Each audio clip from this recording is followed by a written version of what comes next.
Hello, I'm Chris Bonello. You may know me from AutisticNotWeird.com or its associated Facebook, Twitter, Instagram pages. For those who don't know me, I'm an autistic guy who used to be a teacher. Now, this is the first in a new series of videos I'm making called 3-Minute Autism Advice, and it's exactly what it sounds like. And I'm going to start off with the topic of being normal. And don't worry, I hate that word just as much as you do. But I'm here to tell you that, in my opinion and in my experience, normal doesn't even exist. For example, have you ever noticed how nobody you've ever met claims to be completely normal, bog standard, average, boring? Just about everyone I know takes a certain level of pride in saying things like, oh, I'm a little bit weird, or oh, I'm slightly odd.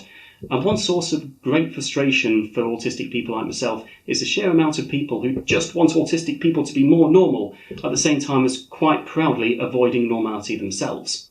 But honestly, these people who claim to not be in the least bit normal, I think they're right. Let me show you what I mean. People think that normality looks like this. So, this is the normal line. The closer you are to this end, the more normal you are, and the further along you go, the weirder these people are. But what life experience has taught me, that normality really looks like this. You've got all these different people with their vast variety of personalities, and notice that nobody is on that dot labelled normal. Because this is truly what normal is. It's just the midpoint of everybody's weirdness.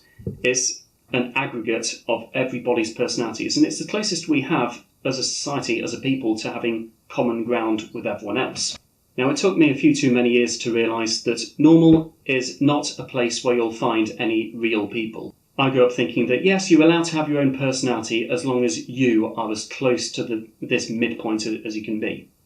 So the lesson here is, don't change yourself to be like other people. Yes, build yourself up to be the best version of yourself you can be, but please don't do what I did in my early 20s and try to chop off all the autistic parts of you to fit in with what everyone else has decided normal is, because nobody else considers themselves normal either. And in my experience, trying to change myself to be more normal didn't even work.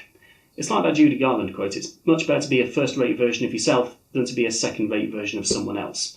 So for those who are concerned that they're not quite normal, you're right, you're not normal. Nobody is normal. You don't need to be normal, you just need to be the best version of you that you can be. So that's it for this video. I really hope it's helped. Feel free to check out AutisticNotWeird.com or Facebook, Twitter, Instagram. There's even a Patreon page if you want to help me to do this full-time as a living. And because this is a YouTube video, I'm supposed to ask you to like and subscribe. Well, please do so, but don't do it just because I asked you to. Do it because you actually like the stuff. I'm Chris Bonello from Autistic Not Weird. See you next time.